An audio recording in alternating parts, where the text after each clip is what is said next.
playing for the win here. They would both want to push this one even further. And okay, first an attack against the white queen.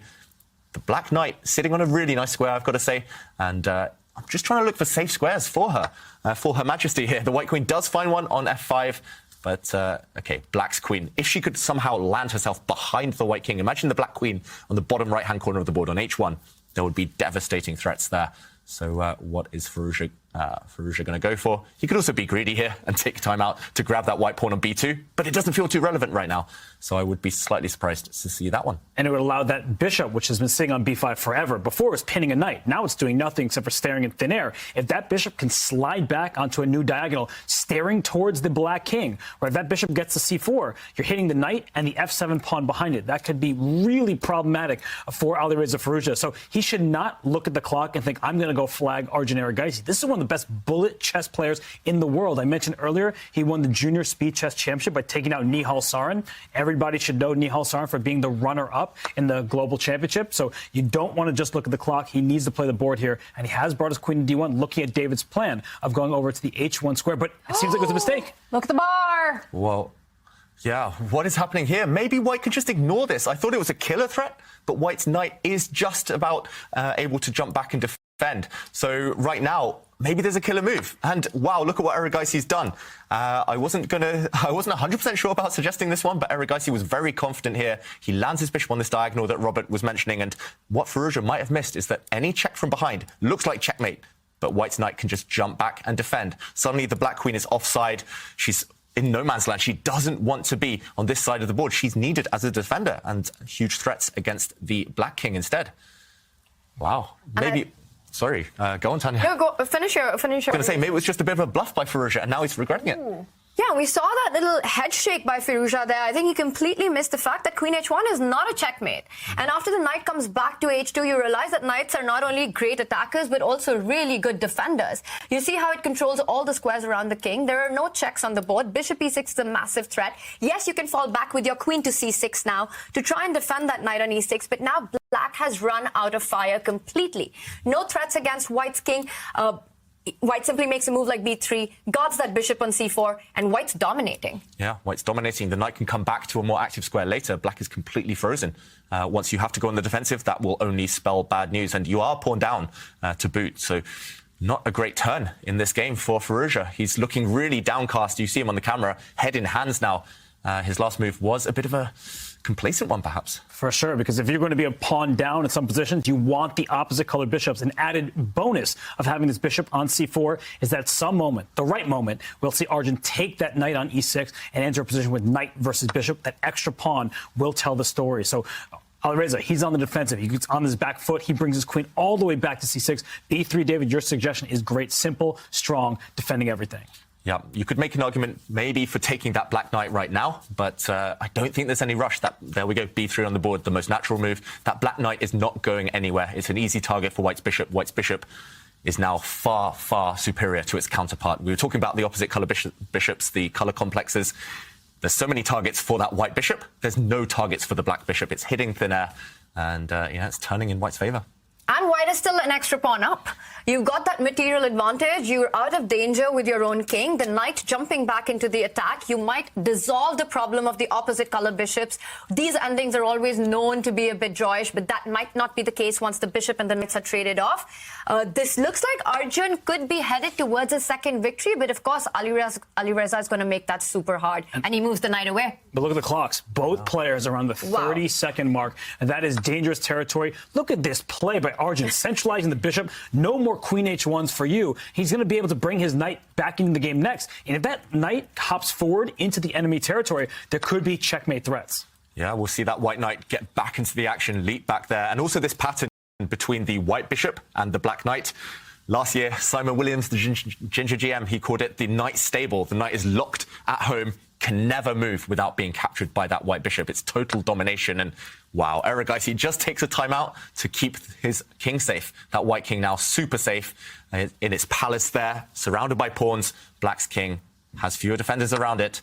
This one is certainly heading towards a white win right now. He just needs to get his knight maybe to a more active square. But Firouzja clinging on for dear life. And yeah, how are you guys at bullet chess? This is under 20 seconds for both players. It's getting nerve-wracking now. But look at Arjun. He doesn't look nervous at all. And this is what I've always admired about him, that in the face of extreme time pressure, just the best in him comes out. He's still, we can see with the eval bar, making the best moves, keeping his pieces centralized, keeps everything protected. This is some great advice, by the way, that whenever you're low on the clock, just make sure that everything's protected. The bishop on c4 is guarded by the b3 pawn, the queen's guarded by the king, the knight's defended, everything under control. Whoa, everything under control. But suddenly the position has changed. There were 2 or 3 very, very quick moves there. And suddenly Firouzja has grabbed a pawn. That white pawn on f2 was captured by the black bishop. The white queen is overloaded, having to defend her own bishop in the center. Couldn't take that black bishop. Now a pawn has dropped near the black king. It's total chaos, despite the reduced material, and black's king is on the run. But that knight on d8, do not take it with the knight on f7. That knight's a very bad piece. I thought he was going to bring his knight back to e5 with check and say that knight is dominated on the back row. Instead, he brings a queen in with check. I feel like the black king is slithering away, and that gives Alireza increased chances to survive. Yeah, and it feels like Erigaici, the nerves are kicking in. He's giving a few checks to gain time on the increment. Knight on d8 now. Yeah, he's attacked the diagonal. This check can be blocked by black's bishop. The black bishop slid back to block. And still a dance between the white queen and the black king. Firouzja leaning back, though, and... It's over. He won a piece. He won a piece. The black king now cannot take that white knight, because then you lose your bishop. And Erigaici, we almost missed it there, but spun it in his favor. And there's no check on the white king. The black king overloaded, and this is just game over. What a finish, and there we have a result. We've got 2-0 by Arjun. This position, back to the game, we do see all of those black pawns advancing. Look at the left side of the board, those black pawns marching down them. And I think it's inevitable. One of them will eventually cost white material or become a new queen. And some of the viewers at home might be wondering, why is this position so hopeless for white? It's actually level material. White has a rook, black has a knight and 2 pawns, but it's just the pure domination, the pure control that black has on the queen side. And once the black knights step out of the way of those pawns, they will continue their inevitable advance. And meanwhile, white has no counterplay, no source of activity for the remaining pieces. White's knight feeling a bit stuck, not able to jump over to defend. White's other rook, which is finally mobilized, not really going anywhere anytime soon. So with a bit of care, with a bit of control, such as this last move, using that pattern that Robert used earlier, pawn dominating that white knight. Yeah, this shows real class from Erigaici. That's so nasty because it's completely unnecessary. It feels like he can just push his pawns up the board, but he doesn't want to give his opponent a sliver of hope. That knight on f3, it's not going anywhere. Those pawns can be pushed in a few moves, and so a great play. It's just complete dominance from Arjun Erigaici. I love that move. f6, just making sure that knight's got, look at this, it goes to the rim. It's not going anywhere from there. It's already been there, that knight, and it's going to start retreating, hopping around, trying to find a better circuit. I think here Erigaici will just take a timeout, defend that f6 pawn, maybe use the black king, the only piece that isn't doing too much right now. And yeah, white is playing without a couple of pieces. Look at that sad white rook, completely controlled by the black knight. Nowhere to go. And this one should be a matter of technique, as they say. It's also 30 seconds against 6 minutes, which doesn't help at all. I was looking at Nora there with a coconut drink in Panama. That looked so nice. Jealous at all? Yeah, a little bit. It's quite cold in Norway, as you guys now know. It's not looking warm on the position for Firouzja either. Look at this knight retreating, struggling to find a way back into the game. It's just really tough. It's been a really hard day for Firouzja. Yeah. Super hard. And he's got knight g2. He wants to find a way to the center of the board. He wants to come on to f4, d5, try and create pressure on f6. Also make sure that black's pawns on the queen side find it difficult to advance. It is winning for Arjun, but he needs to show some good technique here. He needs to find a way to push those pawns. It's not over till it's over, and I still think there's work to be done here, guys.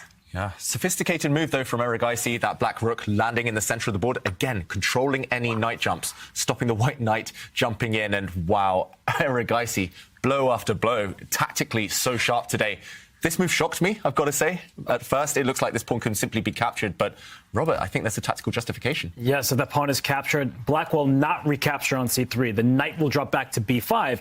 And you may think, oh, why you just give me your pawns? But there's knight c3 check, and it forks the king and the rook. That will scoop up material for black. So this is a devastating tactic in Arjun's favor. He is seeing everything. He's being preemptive. He's making sure the white knight couldn't get anywhere. And now he's deciding to pounce when the moment is right.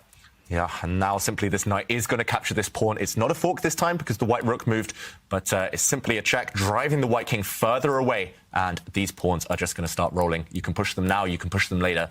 It's going to be inevitable, impossible to stop them now. And Firouzja is now playing with seconds left on his clock to save this game, to save this match. It's looking hopeless for the young Frenchman.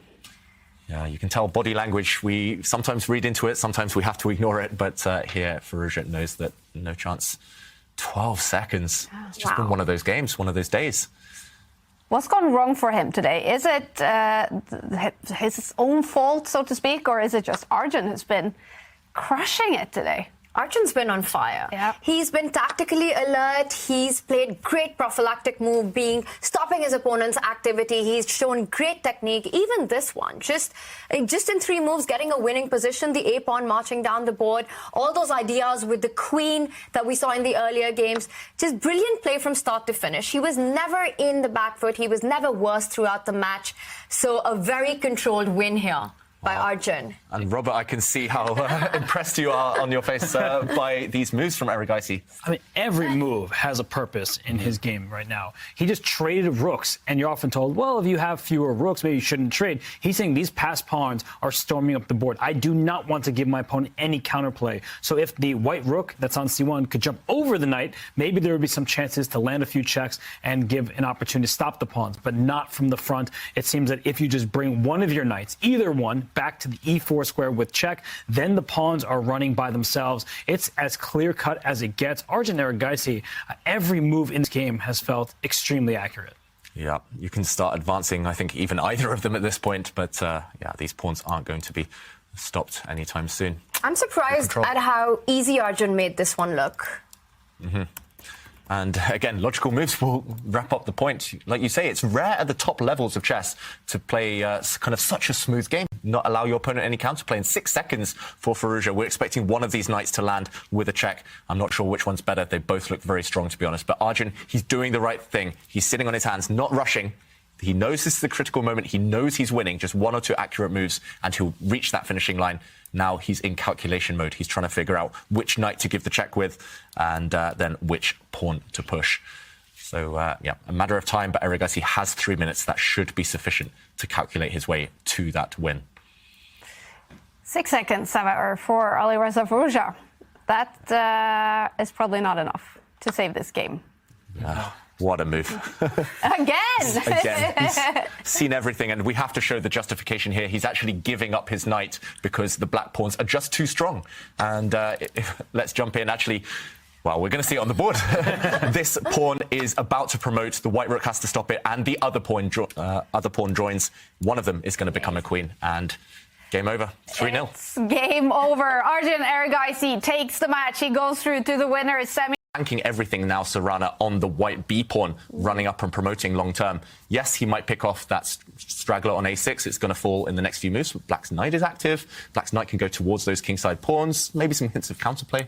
And you were mentioning it might be a race. It might very well be, because look at that knight. It's threatening the bishop on c5. It has to fall back. A nice square there, making sure that the bishop dominates the knight, not allowing the knight to jump forward.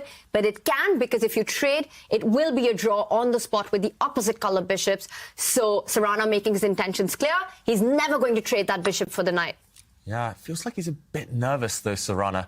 Again, just changing posture slightly on camera. His last few moves, I don't want to say ugly, but pushing the white pawns now on the king side. Whoa, now all of the queenside pawns have disappeared. But the knight is trapped. That is what Alexis Saran is banging. He brings his bishop back. The knight is stuck. So if the white king slides back, which he's about to do, then the dark square bishop can join in and attacking the knight. I think he's winning that piece. He might have tricked 1 Firouzja. second. Whoa. He went down to his last few seconds there, Firouzja. And now, Robert, it's a simple plan. Straight path towards that black knight for the white king. I think this was a really cunning trap. He said, yes, you can get your ideal pawn structure in terms of just on one flank, but you've had to plant your knight on this horrible square. You've had to misplace it. And I don't see any way out. There's no escape route for that black knight. The only chance for Firouzja now is to create a passed pawn. This is the reason for his last move. He wants to start pushing the black H pawn forward and hope it will be enough of a distraction. It's a race. And does white lock it down now on the king side? Maybe G5, stopping black from creating a passed pawn. Will that provoke resignation? Wow. Black suddenly has no plan. The black knight is stranded and lost. This is just And has he done. lost on the clock, Alireza Firouzja? Looks like, no, he still has some time. But it the moves are doesn't coming matter. in. He gets a king opposition, but what he wants to do is give up this knight and dart his king in to the enemy territory. I don't quite think it's sufficient, but if the black king runs all the way in and then back to take this pawn on G5 in the dark square, maybe there are some chances to start trading off the pawns, create a passer. It looks completely hopeless, but that's what he's hoping for, that maybe Saran will make a mistake. I don't think so, given how perfectly he's played this game. Yeah, he's played so well, and I'm expecting the king to drop back. And just to show Robert's idea there, the only chance to try and save this game is to jump in with the black king. It's going to go in, but it takes so long. You can pick off this knight at will, and it feels like this bishop should be able to kind of get its way around at some point to go for the black pawns. I'm not sure exactly how to finish this one off for white. You do have a whole extra bishop now, but you have to at least keep one pawn. You need to promote later to win this game. So Saran, he's doing the right thing again, sitting on his hands, just not committing yet. He's going to pick off this black knight. There's no way it's going to come out anyway. So he's just trying to find the way he can win it on his own terms, maybe without allowing any counterplay for the black king. Looking good for white. 2 minutes, it should be enough. Yeah.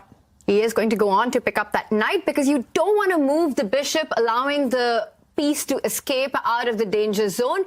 And one technique can be, once black's king enters, you bring your own king to defend that bishop, or need to defend those pawns, and eventually the bishop will go on to attack black's king side pawn. We're going to see this being played out. White will pick up the knight, black will move with the king forward, and I'm just wondering if Saran wants to bring his own king to defend that bishop, to keep the f3 pawn defended. I think that looks like a very clever strategy, Tanya. Although, yeah, still some little ideas to work out a bit later on. Rob? The fact that Saran is thinking leads me to believe he's something devious up his sleeve. He has not captured the knight. He might make the pawn f4. Wow. Giving up his pawn for free, but establishing a passed pawn that he can defend with his bishop, and that should land a winning endgame. So he could take the knight, of course, or he played it. could push the pawn f. There we go. Yeah, Wow. no, but I only figured that out because he was thinking. Like, he was spending time. What else is he calculating besides king takes knight? Alexis Saran is a brilliant player. This game has been magnificent. What a performance by him. Whoa, and okay, we have to go back to the live boards. Everything just happened there in the blink of an eye, and wow, white made a new queen with the e-pawn. We'll go back and maybe show that an action replay. But there we go. Firouzja is about to resign. White's pawn, central pawn, did run through, promote, and just in time to stop black's pawn. And there it is. He starts off with a win. Alexei Saran ranked as number 70 in the world. A crushing win over Alireza Firouzja.